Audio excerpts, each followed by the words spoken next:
Week number 4 of Physique, photo shoot ready, Physique update. Week number 4 with Kelly. How are you feeling? Yeah, feeling good. Feeling good? Yeah. It's the same thing every week. Feeling good. I think the changes this week have been probably the most noticeable. Once you start getting down to a certain body fat, it really starts to reveal all the hard work, blood, sweat and tears Kel's been doing behind the scenes as far as sort of, it's not off-season, more of a maintenance style, and the game plan has really come together very well. And as I was saying off camera before, it's full credit to Kel. She's the one who's made the changes and decided to go sort of all in. But not to mention, living life in the process and keeping all that in there as well. I did want to mention now, there was a little thing that we both put on social media recently. There was a really nice thing. I saw Kel fitting into her skinny shorts, and the next morning I nearly split my shorts. So it's Kel's going one way, I'm going the other, all on purpose of course, but so I've got to go actually do a bit of shopping for a bit more stretchy pants, especially whilst doing squats, because it ain't going to be pretty, I don't think. So how does that feel, or how does that make you feel? I know with women and clothing, that's a big one as far as how much you're progressing. How does it make you feel, like getting in those shorts and seeing all your hard work in the mirror paying off, sort of thing? You must like.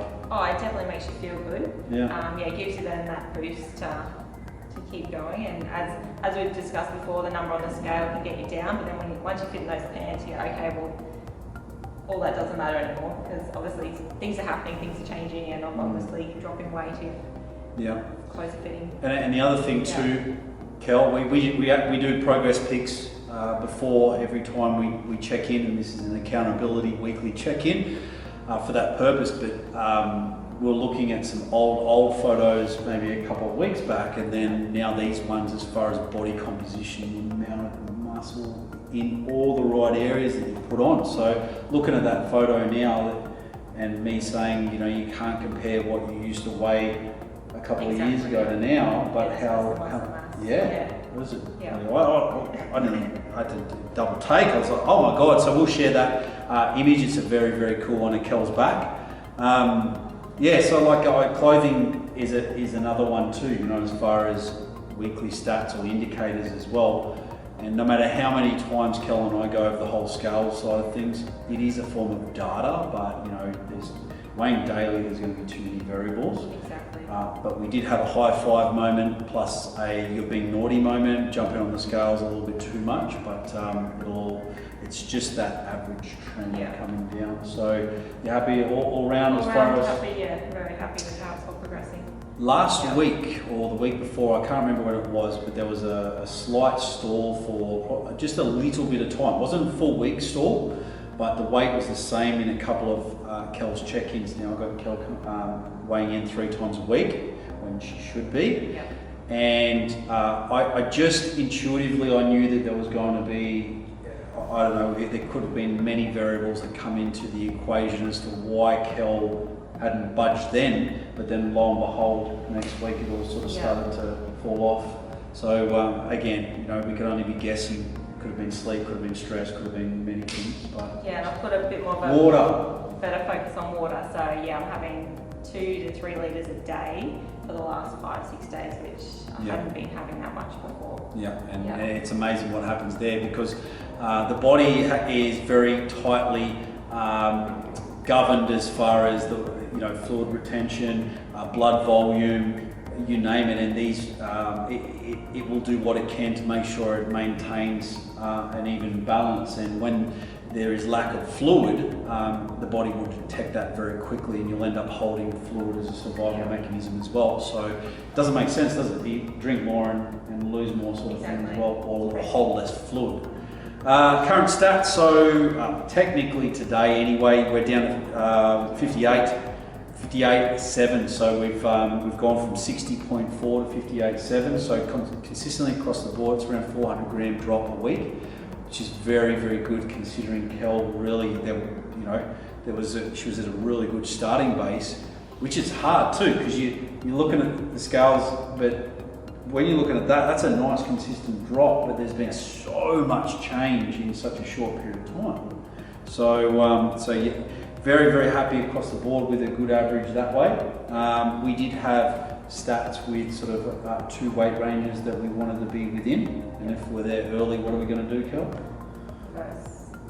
Yeah, we're going to get those calories up so that Kel's not in the danger zone when she goes overseas.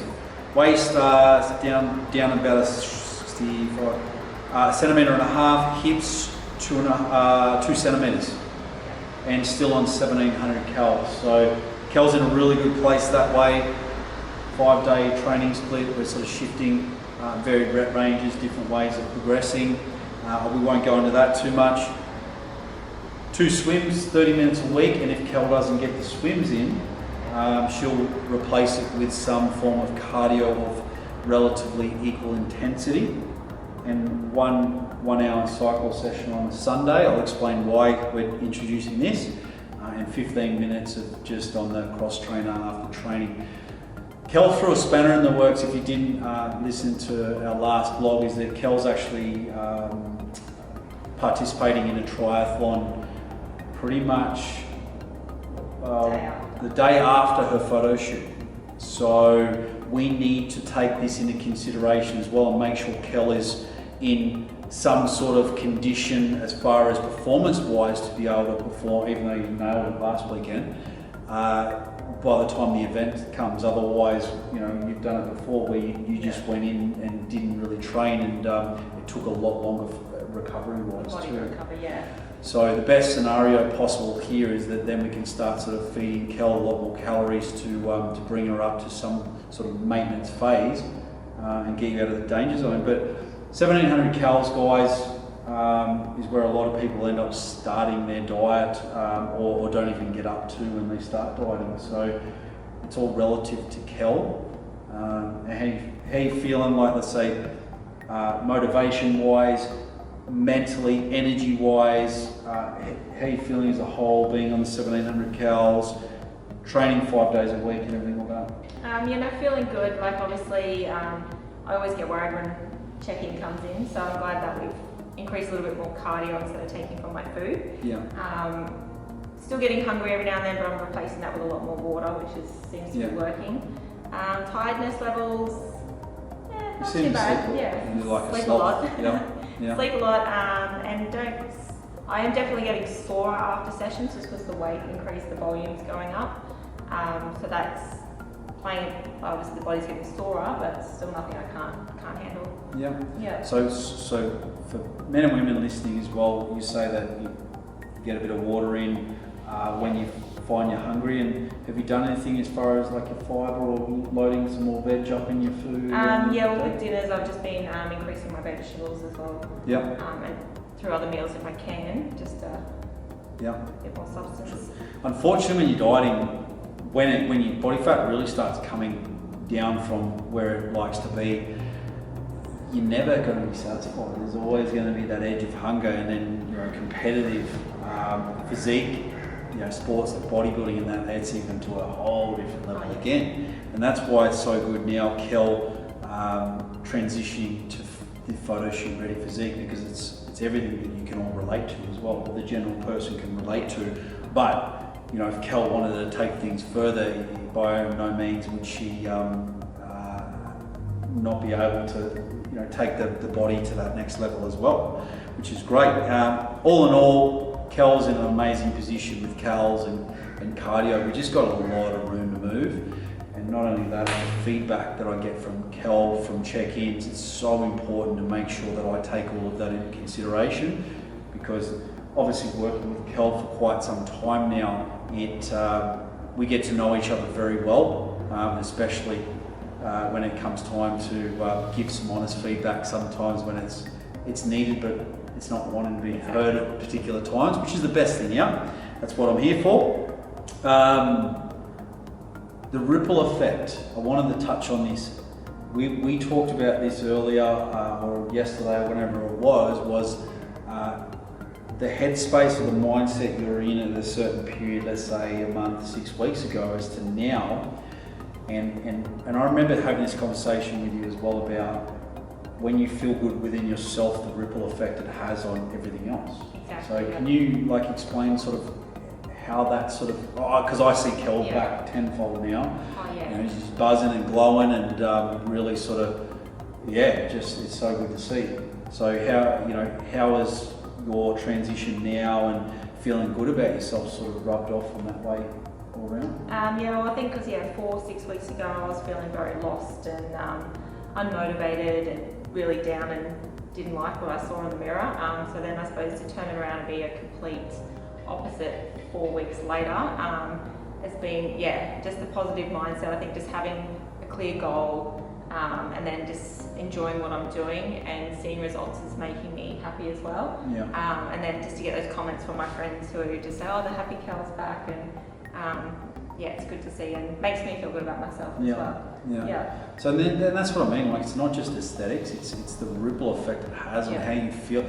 I call it your having your sexy all the way right, or for us guys it's our man job, it's that glow, it's that aura, it's so important because when you're not feeling well about yourself, the energy that you put out, it's so different. And it's not just on an aesthetic standpoint or for Insta photos or whatever it is. It has being healthy and changing your body composition has a lot more of an effect on it. But the biggest thing, and again, Kel and I have had these conversations before, is making sure that you don't put yourself in a cage as such when you're in these positions. If you've got social events, you've just got to make better choices.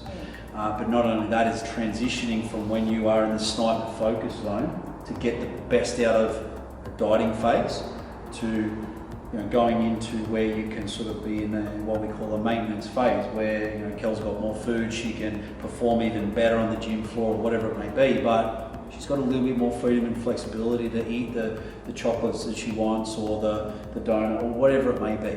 And that is so important as well, because life stops for no one, and unfortunately food and alcohol is always involved in every sort of social setting, social scene, except for when we come in a trainer's group or whatever it may be.